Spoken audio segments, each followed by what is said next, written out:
Salut les gars, c'est Alexandre. Aujourd'hui, on se retrouve dans mon immeuble de 2 appartes.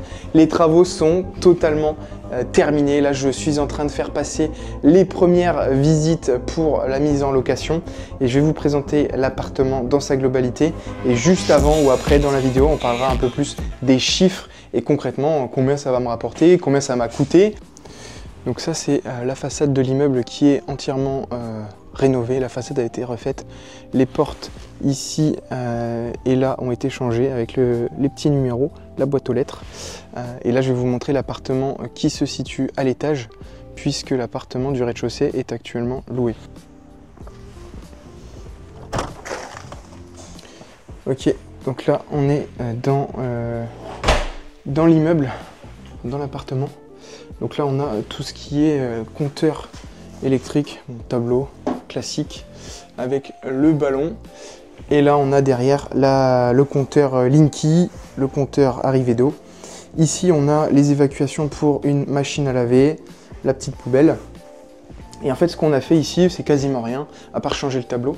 C'est qu'on a risolé sous la salle de bain qui est juste au-dessus. Donc là, il reste une petite planche d'OSB à rajouter. Et comme ça, tout est isolé et ça, c'est super. Ici, il reste à repeindre toutes les marches pour que ce soit plus sympa. Donc ce sera blanc sur les côtés, les contre-marches et sur la marche en gris. Et donc là, on arrive directement dans le placard. Bon, c'est un placard plutôt classique avec une petite porte. Mais ça, c'est surtout pour du rangement pour les locataires. Ensuite, on arrive donc dans l'appartement avec mon papa qui fait les derniers réglages. Donc là, on arrive dans le petit sas d'entrée où là, on peut imaginer par exemple un petit meuble à chaussures.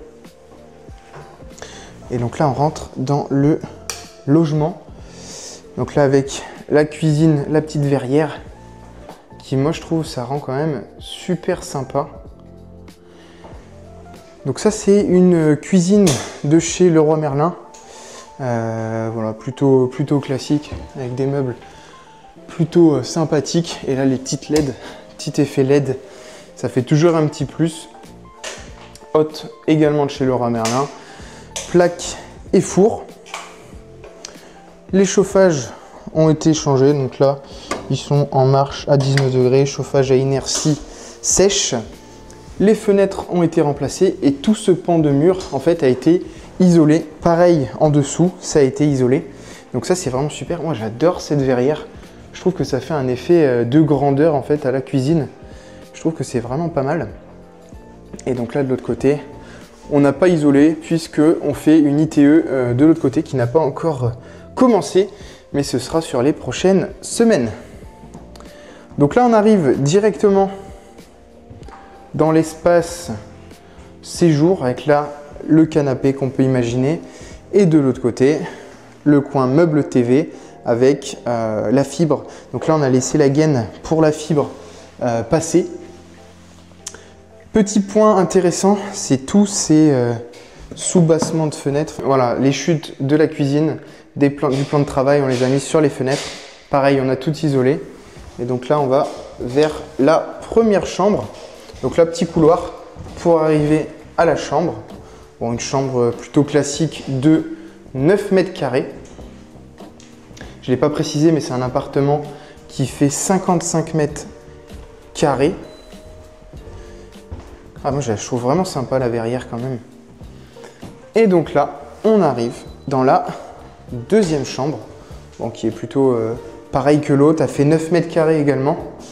Donc au moins, on est sur les mêmes surfaces de chambre. Donc tout a été refait, hein, du sol au plafond. Et enfin, on arrive dans la pièce que j'adore. C'est la salle de bain avec cet effet vraiment waouh. Vous allez voir. Et juste avant, je vais vous montrer les toilettes. Bon, classique.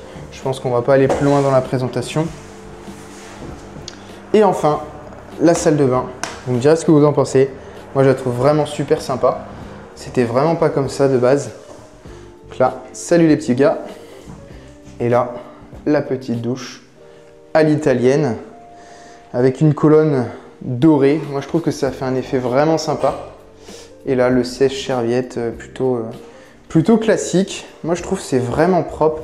Ça, c'est un petit meuble de chez Leroy Merlin, plutôt classique. Et là, on est directement en face de l'hôpital. Voilà, je vous ai fait la petite présentation de l'appartement au niveau visite. On va se retrouver sur mon écran, comme ça on va parler un peu plus des chiffres, des rendements et du cash flow, parce qu'évidemment il faut du cash flow sur ces opérations. C'était Alexandre et je vous laisse sur cette magnifique douche à l'italienne. Ciao! On se retrouve sur mon écran pour parler un petit peu plus des chiffres de mon projet et je vais vous expliquer comment j'ai fait pour avoir du cash flow. Parce qu'il y en a beaucoup d'entre vous qui pensent que l'immobilier, malheureusement, ce n'est pas rentable ou peu rentable. Et je vais vous montrer le contraire à travers ces chiffres. Pour revenir rapidement sur mon investissement, donc c'était un immeuble de 2 appartements. Comme on peut voir, l'état de la façade qui était en très mauvais état. Concernant le bien, donc c'est un immeuble de 2 appartements qui est situé à Clermont dans l'Oise. Donc c'est une ville de plus de 10 000 habitants. Mais la grosse force de cette ville, c'est qu'il y a un train pour aller à Gare du Nord, donc à Paris, en moins de 40 minutes. Et ça fait vraiment la grosse force. Et c'est pour ça que ça se loue très bien. Donc il y a 91 mètres carrés, il y a un étage. Les DPE, donc il y a un des logements qui est en G et l'autre en F. Le prix d'achat affiché, c'était 108 000 € avec les frais d'agence. Et moi, j'ai négocié à 101 000 €. Rapidement, pour revenir un peu sur l'état de l'appartement situé à l'étage, on était sur un appartement d'une seule chambre avec 55 mètres carrés au sol. On voit que c'était dans un état vieillot, hein. Quand on voit l'état de la salle de bain, de la cuisine toute petite, et en plus des chambres ou de l'espace séjour avec des grippins, fenêtres simple vitrage, il y avait quand même pas mal de boulot. Je vous fais un petit avant-après, même si vous avez déjà vu la visite, donc la façade a été totalement refaite.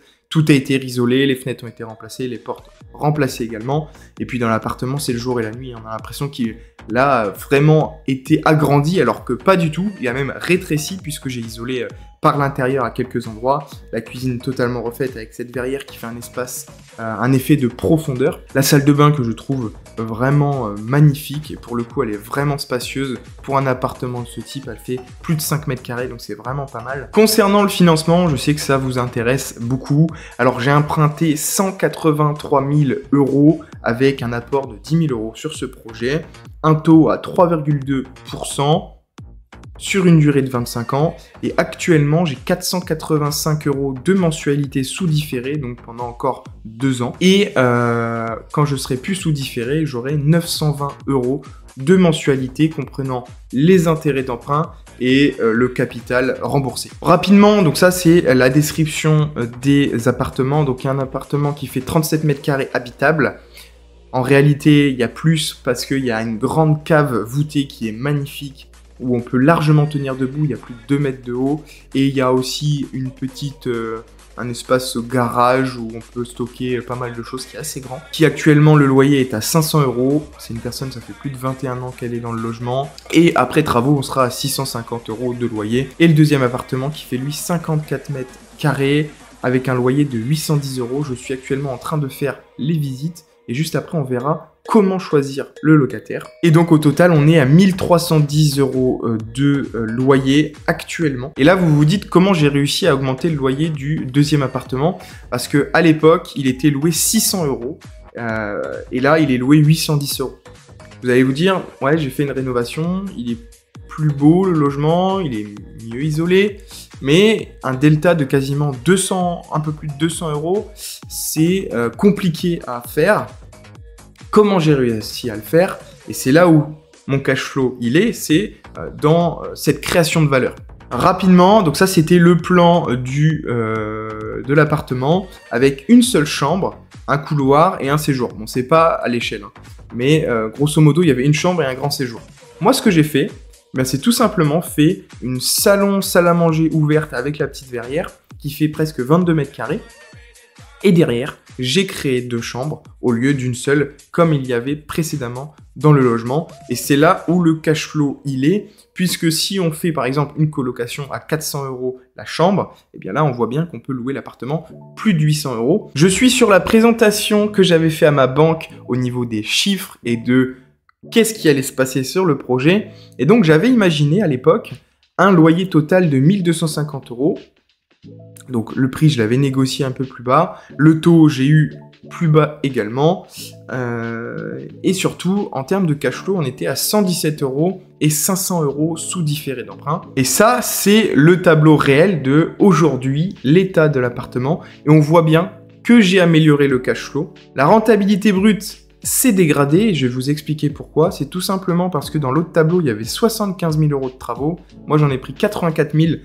Je vous avais déjà expliqué de prendre 10 à 15% supplémentaires sur le devis travaux au cas où il y ait des imprévus. C'est ce que j'ai fait et heureusement, je n'ai eu aucun imprévu. Donc j'ai 10 000 € en plus qui me permettront de faire des travaux dans l'autre logement et en attendant, c'est débloqué, c'est investi sur mon PEA et donc ça me permet d'avoir du rendement supplémentaire. On a amélioré également le loyer qui est un peu plus élevé que ce que j'avais prévu. Taxe foncière 1800 €, elle a un petit peu augmenté cette année, 100 € de plus. C'est toujours ça, de cash flow en moins sur l'année. Assurance, c'est l'assurance P&O que j'ai actuellement, donc ça c'est les vrais prix. Donc tout ça c'est du réel. On pourrait même aller plus loin dans la simulation et retirer les 10 000 € ici puisque réellement je n'ai pas effectué ces travaux. Et donc globalement, on est sur 920 € de mensualité hors différé, ce qui nous amènerait à 220 € de cash flow mensuel, ce qui est très très bien. Et aujourd'hui, je suis à plus de 600 € de cash flow en comprenant le différé d'emprunt. Donc c'est un très bon projet, un projet où je gagne de l'argent, où j'ai aussi une certaine plus-value latente que j'ai pas calculée. Parce que comme j'ai refait les façades, j'ai refait les appartements, il faudrait que je fasse passer un agent immobilier pour savoir combien j'ai de plus-value latente, mais aujourd'hui j'ai pas le besoin de le faire puisque c'est un immeuble que je pense garder quelques années au vu de sa rentabilité et au vu du montant des travaux que j'ai pu réaliser. Ça veut dire que je vais pas payer d'impôts pendant un petit moment et donc c'est un super projet. Sur cette partie de vidéo, on va aller un petit peu plus loin parce que je vous ai expliqué un peu comment moi j'ai fait, mais ce qui est aussi intéressant, c'est comment vous pouvez faire la même chose. Avant d'aller plus loin sur comment vous pouvez faire la même chose, il y a un lien dans la description pour prendre rendez-vous avec moi, pour échanger sur vos investissements, sur comment je pourrais vous aider et qu'est-ce qu'on peut mettre en place pour que vous puissiez réaliser votre premier investissement immobilier sur les 6 à 9 prochains mois. Avant de se lancer tête baissée à rechercher des annonces sur le bon coin, il faut choisir son bien et son emplacement. Qu'est-ce que c'est que choisir son bien? C'est tout simplement définir ses critères. Ça peut être par exemple un petit immeuble de 2 appartements, ça peut être un studio, ça peut être un appartement de 80 m² pour faire une colocation. Enfin voilà, il y a plein de critères à avoir en tête avant de se lancer. Et le premier critère, qui est selon moi le plus important, c'est de définir sa zone de chalandise. Qu'est-ce que c'est? Eh bien c'est tout simplement de se dire j'habite à un point A, donc par exemple dans mon exemple Clermont, et je me dis que à plus ou moins 1 heure de chez moi en voiture, je vais aller chercher des biens immobiliers. Alors là j'ai mis 1 heure, moi ce que je recommande c'est entre 30 et 45 minutes maximum, parce que dès qu'on va dépasser 1 heure de route, eh bien s'il y a un petit souci dans un des logements, faire 1 heure de route aller, 1 heure de route retour, pour juste remettre un compteur ou un disjoncteur en route, ça fait un peu mal, surtout quand on a beaucoup de choses à faire et qu'on a un emploi à côté. Donc ça, c'est la première des choses à prendre en considération. Donc moi, par exemple, par rapport à ma zone de chalandise, les villes dans lesquelles je vais regarder, eh bien, tout simplement, ça va être Beauvais, Amiens, Compiègne, Clermont. Ce sont mes villes de chalandise que je connais le secteur, je connais les agents immobiliers, je connais les artisans, et ça va me permettre de gagner beaucoup de temps, et en 3 minutes, je sais dire si une annonce est intéressante ou pas. La deuxième chose, c'est définir ses objectifs. Est-ce que je veux investir loin de chez moi? Est-ce que je veux prendre un maximum de risques? Quel capital je suis prêt à allouer à mon projet? Et ça, ces questions-là, ça va vous permettre de définir vos objectifs. Le risque toléré, c'est par exemple, je veux faire de la location courte durée, je veux faire de la colocation. Là, il y a un risque un peu plus important, parce qu'il y a plus de turnover, parce qu'il va falloir mettre plus la main à la pâte. Ça, c'est des choses à prendre en compte. Ou est-ce que je veux faire de la location d'un T3 pour une famille, un jeune couple, il y aura moins de turnover, en location nue, etc., etc. Plein de questions à se poser. Ensuite, ce qu'il faut faire, c'est analyser la ville, c'est-à-dire regarder le taux de croissance de la population, le taux de chômage, le taux de vacances locatives, la structure du parc, du logement, l'évolution des prix sur 10 ans. Et ça va vous permettre de vous dire si, oui ou non, une ville est intéressante. Si par exemple vous avez une ville où vous vous dites il y a 20 000 habitants, oh c'est super, je vais investir là-bas, mais que finalement les prix au mètre carré sont peut-être à 4 ou 5 000 euros du mètre carré et que les loyers sont pas proportionnels au prix au mètre carré, bah vous allez pas avoir de rentabilité suffisante pour générer ce cash flow. La quatrième chose qui est selon moi la plus importante, c'est de tester la demande locative. Forcément, si demain vous avez un appartement, que vous voulez le mettre en location, et là, malheureusement, il n'y a aucune personne qui vous envoie de message pour visiter, aïe aïe aïe, vous avez acheté un bien, vous avez fait les travaux, vous avez tout mis en œuvre pour mettre en location, et il n'y a pas de locataires qui sont intéressés. Et bien là, tout simplement, vous êtes mort. Parce que la base du business plan, c'est le locatif, c'est le locataire. Pas de locataire, pas de revenus. Pas de revenus, vous avez des mensualités de crédit. Et là, ça casse. Donc, testez la demande. Une petite annonce sur le bon coin, voilà. Vous voulez acheter un T3, ben vous mettez une annonce fictive d'un T3 au loyer que vous voulez, avec la finition que vous voulez, c'est-à-dire si vous voulez un logement nu, un logement meublé, quelque chose de propre, de beau, et vous allez compter le nombre d'appels, le nombre de messages reçus. Si vous avez reçu que 2 demandes en une semaine, ça sent pas bon. Si vous avez reçu entre 15 et 20 demandes, c'est plutôt pas mal. Et là, on peut avancer et rechercher des deals. Je suis gentil, je vous ai mis quelques sites utiles comme l'INSEE pour faire vos recherches au niveau de la ville. Vous avez aussi Meilleur Agent pour le prix, les prix au mètre carré. Dans l'immobilier locatif, on parle souvent du cash flow, de la rentabilité, du rendement, mais tous ces facteurs de réussite, ils sont liés à une seule chose, qui est le prix d'achat. Parce que le prix d'achat, ça va définir si c'est une bonne affaire ou une mauvaise affaire. Et pour dénicher une bonne affaire, pour avoir le meilleur prix d'achat, souvent, il y a très peu de bonnes affaires sur ces sites-là. Bah oui, forcément, tous les investisseurs sont connectés. Dès qu'il y a une bonne affaire, notification, j'appelle tout de suite, je visite, et hop, c'est fini, on n'en parle plus. En 2 jours, il n'y a plus de bonnes affaires. Je dis pas qu'il n'y a pas de bonnes affaires sur ces sites-là. Il peut y en avoir, mais il faut être très réactif et il faut faire sa petite prospection quotidienne. Mon premier appartement que j'ai acheté, pareil, c'était sur une annonce en ligne. Le lundi matin, l'annonce était postée. Le lundi après-midi, je faisais une visite. Le lundi soir, j'ai fait une offre. Le mardi matin, eh bien, le bien était vendu. Ce qu'il faut faire pour avoir des bonnes affaires, c'est soit, comme je l'ai dit juste avant, être très réactif, ou alors avoir un réseau. Ça peut être des agences immobilières, ça peut être des notaires, ça peut être des diagnostiqueurs, ça peut être des artisans. Faites-vous votre réseau. Avec ce réseau, les bonnes affaires viendront à vous.